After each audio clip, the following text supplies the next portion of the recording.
Hi everybody, it's Aluna Michaels, Esoteric Astrologer, coming at you to talk about May 2026. Sorry about the mess. Um, it's messy and things are going on, so I'm doing the video a little bit early and hopefully things will get cleaned up as you see me further down the line and the months go by. Okay, so let's talk about May. Kind of an interesting month. Now, even though, Uranus going into Gemini, super cool. That happened at the very end of April. But it's, picking up speed. Uranus will be in Gemini for 7 years. What was kind of fun is when the sun goes into Gemini in May, later in May, it'll conjunct Uranus. And so much about Uranus being in Gemini is brand new ideas and being open to new concepts and people wanting to learn. And you could be learning history, learning about your own spiritual growth, learning about other people, really understanding people from a real curious perspective instead of kind of, what's going on with you? Kind of, it's like people truly want to know about others. So that's kind of great.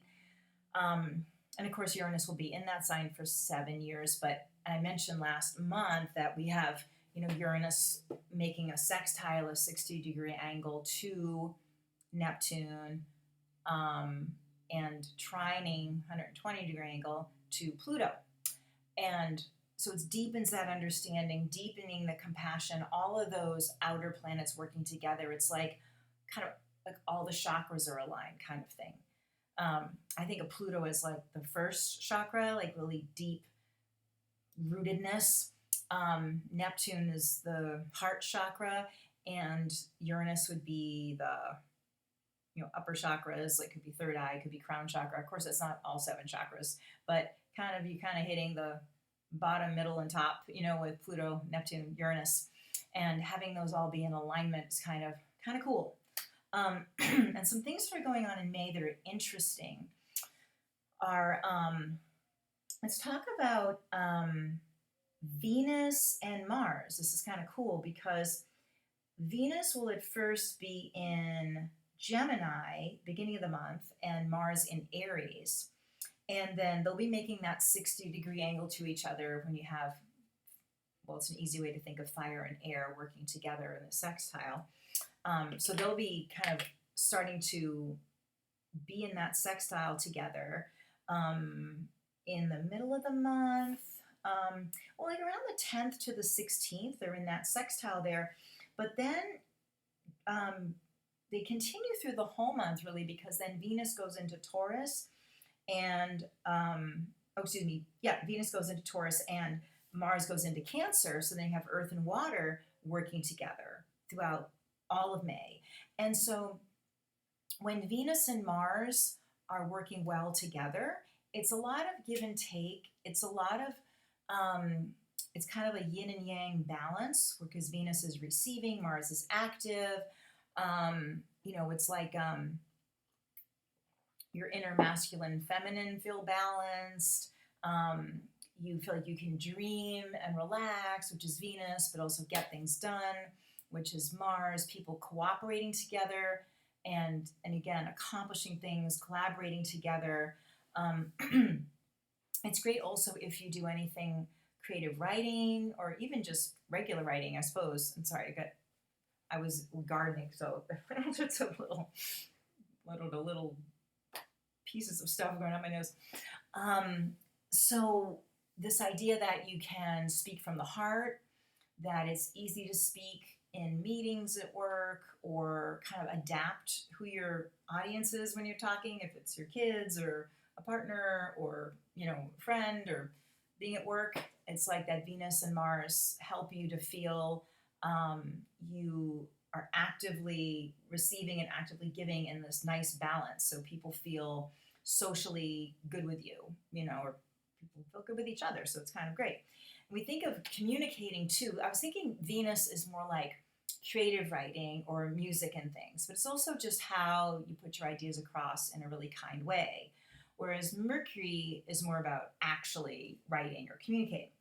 And so what's happening with Mercury is that the sun and Mercury, so the sun when it's in Taurus and Mercury's in Taurus, are going to make a sextile to the planet Jupiter. So it's this kind of a similar idea, is that the sun is, it can be like what I want, but it's also how the sun shines upon all the planets about, you guys, I know what you guys want, and I'm showing that to you. So it's kind of both when it is connected, especially with Jupiter, because Jupiter is about how the whole group functions best. And so it's like your personal needs are attuned to the group needs when the Sun and Jupiter are working well together. And then, so Mercury is also going to be in that picture, conjuncting the Sun and also sextiling Mercury. So also Mercury conjuncting the Sun and also sextiling Jupiter. So Mercury being also about socializing and things and your ideas, and Jupiter being about groups, and so being able to, again, get the ideas across, and the ideas that you could have, even solving problems, things that are like, it could be your own personal problem, but it solves almost everyone's problem, or it's some sort of like kind of epiphany of like, wow, this would work for everyone. And you could find that meditation is really great during this whole month. Dreams, and even asking for information in your dreams. It's great for manifesting that, well, probably the Venus sextile Mars is as well, but especially the Sun, Mercury with Jupiter. It's wonderful for writing down your ideas, and maybe even having a date for when they manifest. And I'm thinking that because Taurus is so like, real. It's not just like pie in the sky. It's like, I want to touch it. I want to know when, and even having a date for when these things would manifest. And especially also even looking for small steps along the way instead of like a big dream, which is kind of Jupiter. The Sun and Mercury in Taurus can say, this is how we're going to get to the big dream, or this is how I can take one small step toward that. Kind of like that idea that atomic habits, or the small but mighty habits that then build into a bigger picture, is kind of like that Taurus working with Jupiter. Because sometimes Jupiter's just like, yeah, well, let's do that. And then it's like, how? That's why Jupiter and Saturn are a nice pair when you think of them that way. But because we think of Saturn as being a bummer sometimes, but Saturn can say, hey, pare it down, and then this is how we'll do it. So kind of in a similar way, Taurus is like, well, how does that happen? What's the first step I can take? And what signpost do I look for to know it's working? So kind of writing down those ideas about what would be your sign it's working, how much time you're going to put toward, the dream or whatever, or efforts you're going to make, and specifically what it is, and being able to check it off a list can be really empowering. And then this idea, when the Sun goes into Gemini, working with Uranus, that's just kind of magical. I mean, Uranus is like really cool coincidences and all of that, so it's really neat. Okay, so just because people like to know these things sometimes, Pluto's moving retrograde this month in Aquarius, and not to be feared, all of the planets move retrograde and then direct, right? So, except the Sun and the Moon is the only two heavenly bodies that don't create that optical illusion for us being here on Earth. But the outer planets, like, definitely Uranus, Neptune, and Pluto, they're only going retrograde once a year and direct once a year. So mostly they're retrograde half the year. So it's not a big deal that they are retrograde, just when they do turn retrograde or direct, it's kind of special. And just not to talk so much about Pluto being retrograde itself, but mathematically, the fact that it's going retrograde, it gets into that sextile even stronger with Neptune, sextile with Neptune, trine with Uranus. And so it's kind of coming because Pluto sort of went out that way, and then the other guys are like, hey, wait for us. And it's like, oh yeah, let me come back and we'll have a good time here. So the retrograde is nice because it's going to create those really wonderful angles that hopefully will be really nice for humanity. Big sigh. Okay. And let's see. What also is kind of interesting is we have 2 full moons in the month of May. Granted, one's on the 1st and one's on the 31st. Of course, one would be in Scorpio, and the Sun is in Taurus on the 1st of May, and then in Gemini, excuse me, in Sagittarius when the sun's in Gemini at the end of May.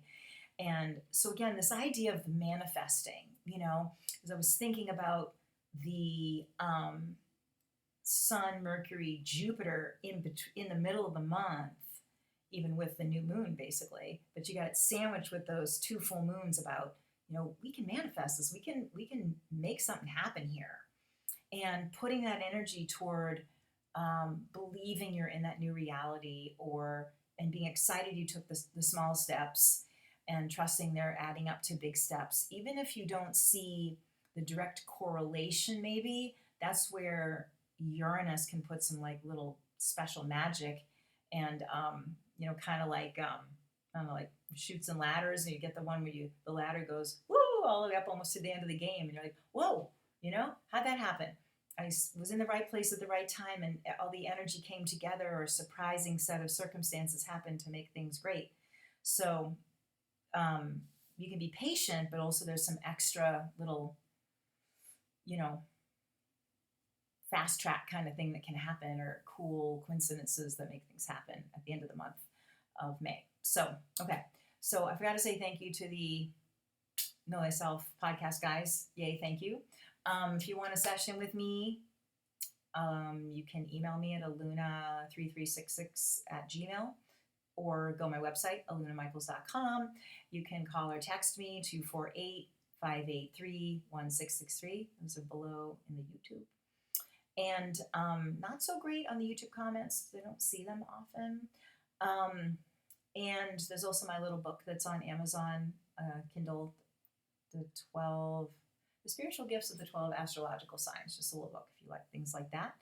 And okay. So I'll see you next month. Enjoy May. I'm hoping it's going to be as smooth as I'm looking at those planets. It feels like a nice break. Okay. So thanks, and bye-bye for now.